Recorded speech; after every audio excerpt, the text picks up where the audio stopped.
Hello ladies and gentlemen, and welcome to the 10 by 10 Rimworld challenge, where my map sizes are all limited to a 10 by 10 grid. This comes with its own benefits and problems, we will soon find out together. This challenge was inspired by Ambiguous Amphibian, so make sure to check his channel out for plenty of amazing Rimworld content. Without further ado, let's see how far we get.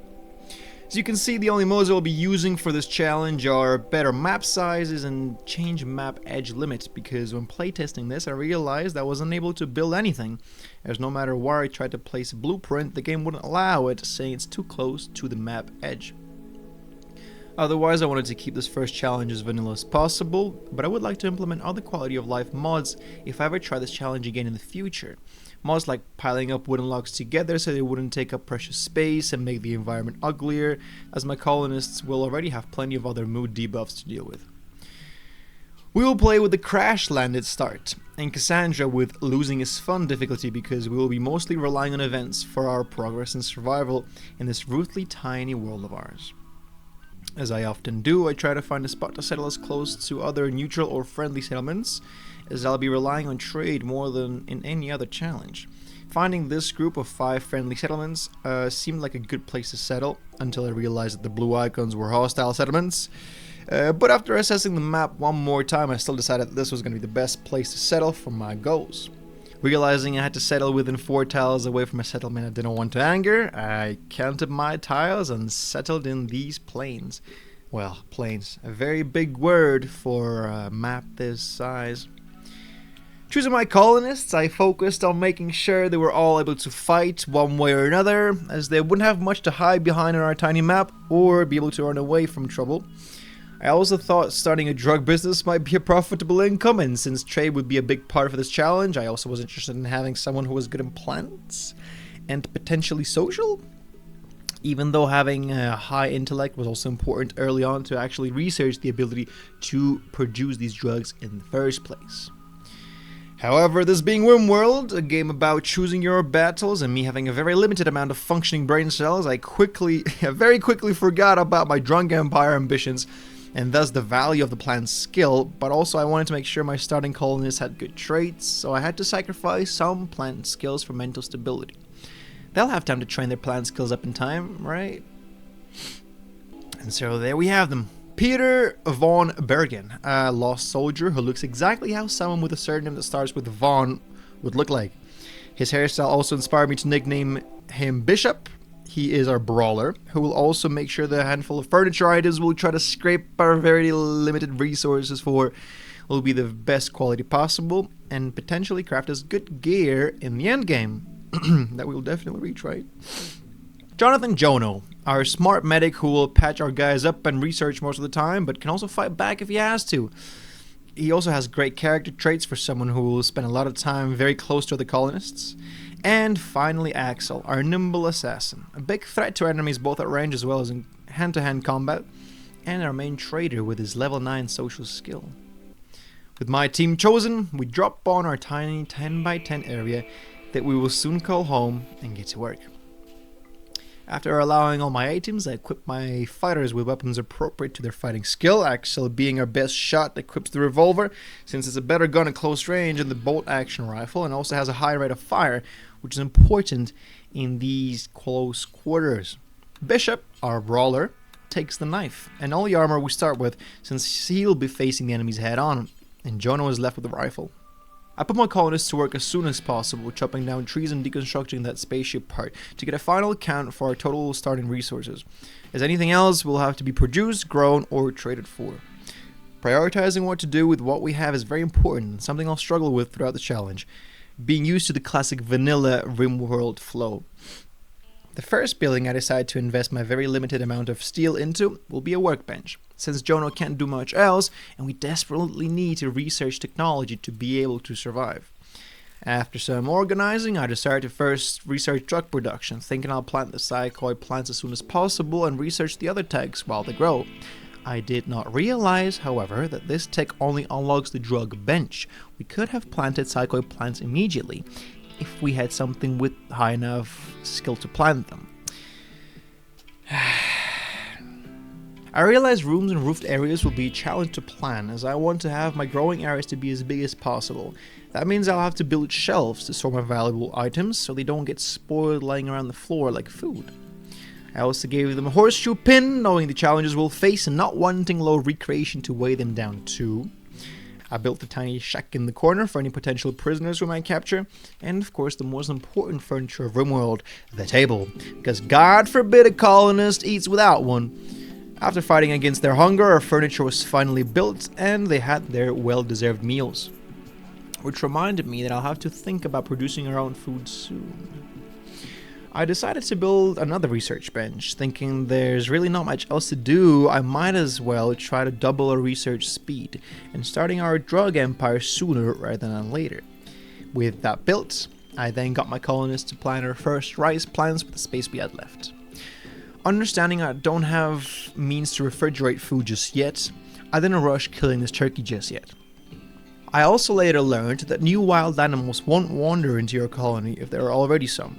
At least for a map this small, and this is important if I want to prevent dangerous ones from wandering in for as long as possible. Our first night was spent sleeping under the stars with a patchy field of rice plants and Bishop using the wild turkey as a pillow. Isn't that the dream life?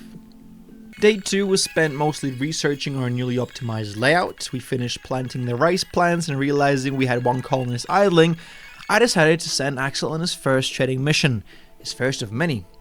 I packed him and Stony, our husky, with all the silver we had and a pair of synthread pants that Bishop traded for a pair of flak ones, and sent them on their way just before sundown. Understanding that it'll take a while for our drug business to start, I decided to invest in something else. Art! Completely disregarding that none of our colonists are artists and blindly trusting luck that they'll make something better than normal quality. What I was thinking is that we needed ways to sell something we'd buy off other colonies back to them at a higher price.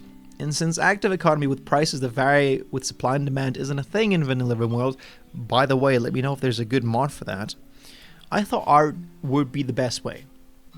I now learned that building good quality furniture would have been a better move with the colonists I have. It would have spared me the resources for building our bench and made better use of our colonist skills. But oh well, we live and we learn. Once Axel's caravan reached Pumpville, I decided to trade our boned doggo for as much wood Axel could carry back. My thought process was that wood is a non-renewable resource on a 10x10 map, and the pet would just be another mouth to feed, and we don't have a way to produce enough food for 4 of us yet. I'm sorry, Bishop. When Axel came back from his first trade mission, he was excited to try out our bench immediately, and so he began crafting. We had a torturer by the name of Robbie stop by a settlement and wander around in a very small space, disturbing everyone's sleep. It is then that I decided to designate sleeping spots for my colonists far away from each other so they wouldn't disturb each other's sleep in the future. Our 4th day started with the turkey stealing one of our meals, which immediately put a target on his head that Axel made sure to take care of. He still needs some practice with that revolver of his. We then had a guy by the name of Speedy stop by to inspect our prison outhouse, and Axel's newly finished sculpture that he immediately departed to try and sell for a profit.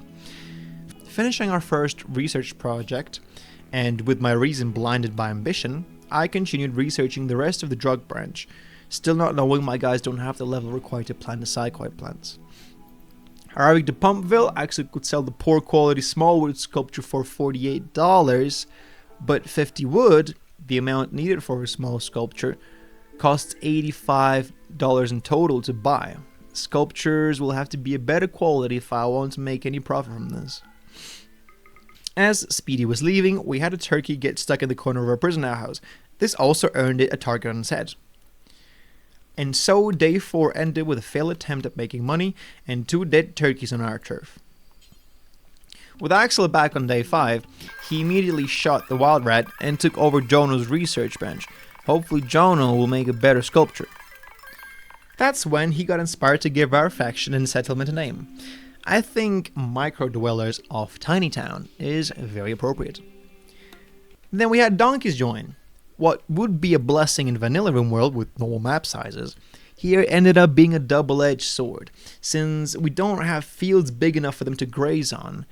But I kept them and my spirits high for just a little longer. With the first turkey soon starting to rot, it was time to craft a butchering table, since it gives us more resources for a butchered creature than just a butchering spot. And we can't really afford to waste a single slice of meat and leather. I decided to build one out of wood, keeping our steel for a bigger future project whenever that would come. But seeing that we were 25 wood short, and that Jonah was done with the sculpture, of good quality this time, I sent Axel on his next trading mission, taking our new donkeys with him, which gave him the possibility to carry back more wood. Day 6 started with Bishop shanking a squirrel to death, and Axel assessing how much our donkeys are worth, before selling the good small wooden sculpture for a mere $80. Still not enough to make a profit. It is then that I realized that an art bench was perhaps not the best investment. As soon as Axel got back, I got Bishop to build the butchering table before the first turkey went bad. And as soon as it was built, a naked man from the Tolan Pact decided it was unacceptable to live in such a confined space and rushed to terminate our colony. But my colonists knocked him down before any of them sustained any injuries.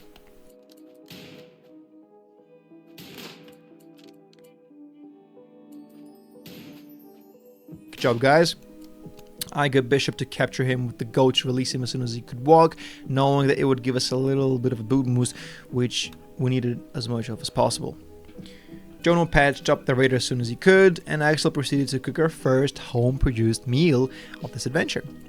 The day ended with Jonah powering through the drug research, and I thought the next logical step would be to be able to refrigerate food. So I started working on having electricity in the base. With the colony's week ending, so does this video. If you enjoyed it and want to strap in for the big adventure on tiny maps, make sure to subscribe, as there'll be plenty more surprises that our dear friend Cassandra will throw at our colonists throughout this challenge. Thanks for watching, and I'll see you in the next one.